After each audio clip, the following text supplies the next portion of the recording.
құрттарды өлтіруге болмайды екен іште болған кезде.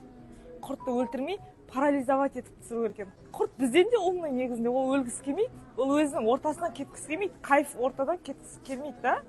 Оны біз өлтіру үшін дәрілер ішкен кезде ол жұмыртқаларын туып үлгереді, ол токсиндерін жіберіп үлгереді, ол өзі өлгеннен кейін шірейді. Шірейді, ішектің бүкіл ішектің ішін ластайды ғой ол үшін. Құрттардың ең жаман жері бізде организмде Құдай бізге жаратқан өтті, я. Өт ол ащы ғой. Ол құрт, паразит бәрін өлтіреді негізі. Құрттар бірінші барып өттің айналасын жауып тастайды екен специально. Специально жауып тастайды екен, чтобы анау өт дұрыс бөлінбейді. Балаларда көп байқалады қазір, загиб бұрылып қалды, өті дұрыс бөлінбейді. Неден? Потому что құрттар барып жауып тастайды екен оны специально, чтобы оларға кесірін тигізбеу үшін. Солай антипаразитаркадан өтті, парализованный құрттар шықты, 2 апта бойы тоқтамай шықты. Все, после этого бізді қинаған жоқ.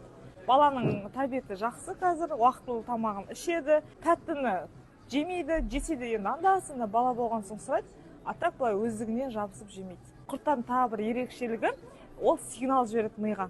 Мен мына тамақты жегім келеді деген. Мысалы, көп мамашылар балаларына ұрсып жатады ғой, тәтті жей берме деп ұрсады, я. Ол бала кінәлі емес. Құрт сигнал беріп жатыр, мен тек осыны жеймін деген.